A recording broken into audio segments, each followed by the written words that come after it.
संजय, जो प्रधानमंत्री जिस तरीके से पूजन अर्चन कर रहे हैं वहां पर, जो आप भी बता रहे थे कि जो पंडितों का मंत्रोच्चार चलता रहेगा और उसके बीच प्रधानमंत्री का ये पूजन।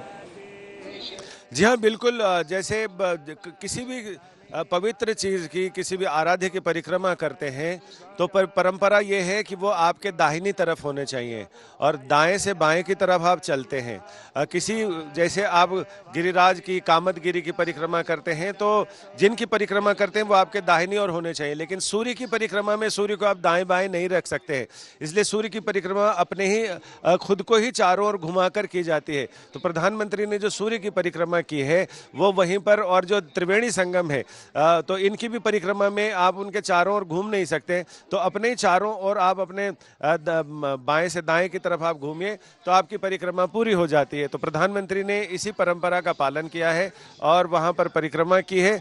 परिक्रमा के साथ साथ उनका लगातार जप और मतलब ओठ उनके हिल रहे हैं, यानी वो किसी मंत्र का जाप कर रहे हैं और जाप करने के साथ ऐसा लगता है कि जैसे आमतौर से लोग जाते हैं तो वो यही प्रार्थना करते हैं कि जैसे सर्वे भवन्तु सुखिनः, कि सारे लोग चराचर जगत के लिए कल्याण की कामना की जाए, तो वो वैसी ही कामना कर रहे हैं। और जाहिर है कि ऐसे में आज चुनाव का दिन भी है, तो खैर चुनाव जैसी चीज़ें तो ऐसी स्थिति में बहुत छोटी होती हैं, तो चुनाव जैसी चीज़ों के अलावा मुझे लग रहा है कि वो जो चराचर जगत की कल्याण की कामना है, जैसे मैं भी गया था, आप भी गई वहाँ पर, तो हम लोगों ने भी यही कामना की कि पूरे देश में, पूरे दुनिया में, चराचर जगत में, प्राणी मात्र में कल्याण हो उनका। वो खुश अब प्रधानमंत्री यहाँ पर दिखाई पड़ रहे हैं कि डुबकी लगाते हुए, तो आम तौर से लोग नाक और आंख बंद करके डुबकी लगाते हैं,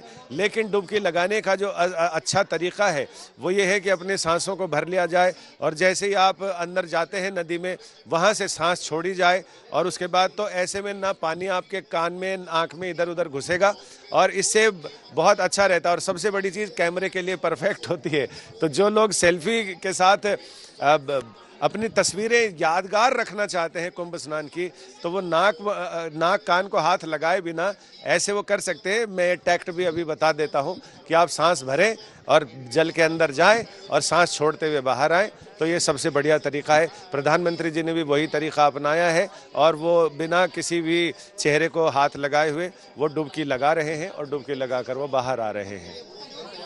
संगम की धारा भी हम अपने दर्शकों को दिखा रहे हैं और इससे बेहतर तस्वीर क्या हो सकती है कि बहुत अधिक मतलब फैलाव तो रहता है क्षेत्र में जल का, लेकिन कहीं पर भी ऐसा नहीं होता है कि आपको चिंता करनी होगी कहीं बहुत अधिक जल न बढ़ जाए। तो प्रधानमंत्री के भी घुटनों तक यहाँ जल, जबकि वो मुख्य धारा में संजय इस समय खड़े हैं। हालांकि रस्सी बंधी हुई है हर तरफ, ताकि अगर आप स्नान करने के लिए, डुबकी के लिए कोई भी आपको कुछ पकड़ना हो। हालांकि हमने सभी नेताओं को देखा है या तो किसी का हाथ पकड़ के या रस्सी पकड़ कर ही यहाँ पर स्नान करते रहते हैं। तो प्रधानमंत्री उस धारा के साथ, संगम की धारा में, त्रिवेणी संगम धारा के बीचों बीच में यहाँ पर डुबकी लगा रहे हैं। और उस ठंड में जो सभी लोग भी आपको दिखेंगे वो कुछ इसी तरीके से सब जल्दी से कोशिश करते हैं कि स्नान कर लें और उसके बाद धूप में जल्दी से वहां पर सूख जाए। ठंड भी काफी, लेकिन उसके बीच यहाँ पर संगम स्नान प्रधानमंत्री नरेंद्र मोदी का पूर्ण हुआ है। अब हम ये भी प्रतीक्षा करेंगे कि कुमार अभिषेक के पास आपको लिए चलें, जहां से वो प्रधानमंत्री आपको कुछ देर में लौटते हुए नजर आ जाए। अभिषेक, अगर आपको आवाज आ रही है तो आप अपनी बात रखना शुरू कर दें। चूंकि जब जाते हुए प्रधानमंत्री को हमने देखा तो उस समय भी देखा कि वो क्षेत्र का एक तरह से निरीक्षण करते हुए भी जा रहे थे। योगी आदित्यनाथ उनको समझाते हुए भी ले जा रहे थे, अलग अलग घाटों की तरफ वो उनका ध्यान आकर्षित कर रहे थे, उसके बारे में बता रहे थे और उसको ये सारी बातें बताते हुए। तो अरेल घाट की तरफ से अगर हम त्रिवेणी संगम की धारा तक देखें तो बहुत अधिक समय नहीं लगता है। वो बीचों बीच कहीं से भी अगर आप जाते हैं उस समय, हालांकि कुछ ऐसे घाट होते हैं जहां से नाव चलते हैं त्रिवेणी संगम की तरफ, आम लोगों के लिए भी, खास लोगों के लिए भी, सबके लिए ये व्यवस्था रहती है, आम दिनों में भी रहती है, क्योंकि संगम स्नान का महत्व तो हमेशा हमेशा ही रहता है। ये पूरा क्षेत्र भी आप देखिए, प्रधानमंत्री जब जा रहे थे और साथ में जब अब स्नान कर रहे हैं, स्नान की जो तस्वीरें हैं वो भी हमने वहां पर देखी हैं। लोग अपने अपने घाटों पर कुछ देर के लिए रुककर जरूर प्रधानमंत्री की तरफ देखते हैं, क्योंकि हर तरफ से ये दृश्य दिख रहे हैं। अभिषेक, आवाज आ रही है आपको? तो हम चाहेंगे कि आप बताएं कि अब क्या हलचल, चूंकि ऐसा लग रहा है कि प्रधानमंत्री का स्नान तो संपन्न हो चुका है। श्वेता, बिल्कुल प्रधानमंत्री का स्नान लगभग पूरा हो गया है, लेकिन जो मुझे दिखाई दे रहा है, मैं जो देख पा रहा हूं वो ये कि अब धीरे धीरे हलचल उनके उस फ्लोटर पर दिखाई दे रही है। हालांकि अभी वो अपने उस स्टीमर पर वापस नहीं लौटे हैं जिससे वो यहां से गए हैं। वो स्टीमर बिल्कुल उनके उस फ्लोटर के साथ सटी हुई है। मुझे लगता है कि प्रधानमंत्री के आज के इस कुंभ स्नान की तस्वीरें आ गई। उन्होंने कुंभ स्नान पूरा भी कर लिया। जो कुछ धार्मिक अनुष्ठान बचे हैं वो उसे पूरा कर रहे हैं और अभी भी वो उनका जो स्टीमर है वो बीचों बीच त्रिवेणी के पास मौजूद है। कुछ देर पहले आप जिक्र कर रही थी घुटनों भर पानी का, तो ज्यादातर जगहों पर श्वेता आपने भी देखा होगा घुटने से लेकर कमर तक पानी है और बहुत कम ऐसी जगह है जहां पर कमर के आसपास पानी है ताकि पूरी डुबकी एक साथ लगाई जा सके। लेकिन जो त्रिवेणी है जहां पर प्रधानमंत्री इस वक्त मौजूद हैं, या याद करिए कि मुख्यमंत्री और उनके कैबिनेट ने भी जहां स्नान किया था, ये वही जगह है जहां पर घुटने और उससे थोड़ा ज्यादा पानी आपको मिलेगा। और लगभग जब इस संगम को बनाया जा रहा था तो कोशिश ये की गई कि इतना पानी रहे कि सभी आसानी से डुबकी लगा सके, बेशक वो घुटने से थोड़ा ऊपर कमर तक ही पानी क्यों ना हो। तो संगम में अमूमन गहराई होती है, लेकिन जब इतने लाखों करोड़ों लोग आएंगे तो किसी को खतरा ना हो, इसलिए बहुत समय से संगम को इस स्तर पर लाया गया ताकि आप कहीं भी डुबकी लगाएं तो कमर से ऊपर पानी ना जाए। तो ये कोशिश रही है इस बार संगम में। और देखिए प्रधानमंत्री जहां पर स्नान कर रहे हैं वहां पर घुटने से और कमर के बीच का पानी है। किनारों पर आपको कहीं कहीं थोड़ा ज्यादा पानी मिलेगा जहां पर बांध बनाए गए हैं, जहां पर जेटी जैसी चीजें लगाई गई हैं, जहां पर एनडीआरएफ की तैनाती है। लेकिन संगम में चूंकि हर किसी को आना है, बच्चे बूढ़े जवान, इसलिए उसकी तैयारी ही ऐसी की गई है कि वहां पर पानी उतना ही रहे। तो इस वक्त जो मैं देख पा रहा हूं श्वेता वो ये कि प्रधानमंत्री का जो स्टीमर है और उनके सुरक्षाकर्मी फिलहाल तो बिल्कुल स्टैंड स्टिल, बिल्कुल एक ही मुद्रा में दिखाई दे रहे हैं। मुझे लगता है कि स्नान के बाद और अनुष्ठान के जो बाद की स्थिति है वो है, उसके बाद प्रधानमंत्री मोदी वापस यहाँ आएंगे।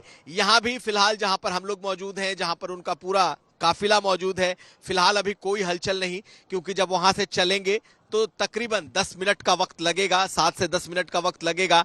जब वहां से जब वो निकलेंगे तो यहाँ पहुंचेंगे। हालांकि लोगों का जो धैर्य है वो काफी है। मुझे लगता है कि जहां प्रधानमंत्री आएंगे वापस इस 5 नंबर अरैल घाट पर, यहाँ पर हजारों लोग मौजूद हैं सिर्फ इस बात को लेकर कि जब वो आए तो उनका अभिवादन कर सकें। रह रहकर बीच में मोदी मोदी की आवाजें सुनाई दे रही हैं, लेकिन जैसा मैं बता रहा था कि अगर आप सुरक्षा के दृष्टिगत देखें तो सिवाय गंगा में इस संगम में नावों के परिचालन के कुछ भी नहीं रोका गया है। सब कुछ उसी निर्बाध गति से अपने आप चल रहा है। लोग स्नान कर रहे हैं, श्रद्धालु अपने अपने घाटों पर स्नान कर रहे हैं। लेकिन निश्चित तौर पर अब चूंकि 3 बड़े स्नान के खत्म होने के बाद अब भीड़ का दबाव भी थोड़ा कम है, तो लोग बड़ी आसानी से एक जगह से दूसरे जगह आ जा रहे हैं। प्रधानमंत्री मोदी ने जिस रूट को लिया था, जिस रूट के जरिए वो यहां तक आए थे, उस पर भी उसके चारों तरफ लोगों की मौजूदगी थी। लोगों के भीड़ से ही एक रास्ता निकाला गया है जो कि पीएम के लिए यहां तक पहुंचा है। अब पीएम इस वक्त मौजूद है ठीक संगम पर, त्रिवेणी पर, और वहां से उनकी वापसी का अब सिलसिला शुरू होगा। मुझे अभी तक जो दिखाई दे रहा है श्वेता ये कि अभी तक प्रधानमंत्री का जो सामने मुझे स्टीमर दिख रहा है उसमें बहुत ज्यादा हलचल नहीं है। उस फ्लोटर के आसपास ये पीएम है। ये जरूर है कि आज उन्होंने जाते आते भी निरीक्षण किया है। मुख्यमंत्री योगी आदित्यनाथ से उन्होंने निश्चित तौर पर ढेर सारी बातें की होंगी। कुछ इंतजाम के बारे में जाना होगा, दबाव के बारे में पूछा होगा, भीड़ की स्थिति पूछी होगी। ये तमाम चीजें प्रधानमंत्री मोदी उनसे समझते हुए वहां तक पहुंचे हैं। चारों तरफ लोगों की मौजूदगी इस वक्त है और जहां तक बैरिकेटिंग है उसके बाद लोगों की भीड़ मौजूद है। कोई यहां से खिसक नहीं रहा और हर कोई सिर्फ उनके लौटने का इंतजार कर रहा है कि जब वो लौटेंगे तो फिर उनकी तरफ हाथ हिलाएंगे, उनका अभिवादन करेंगे।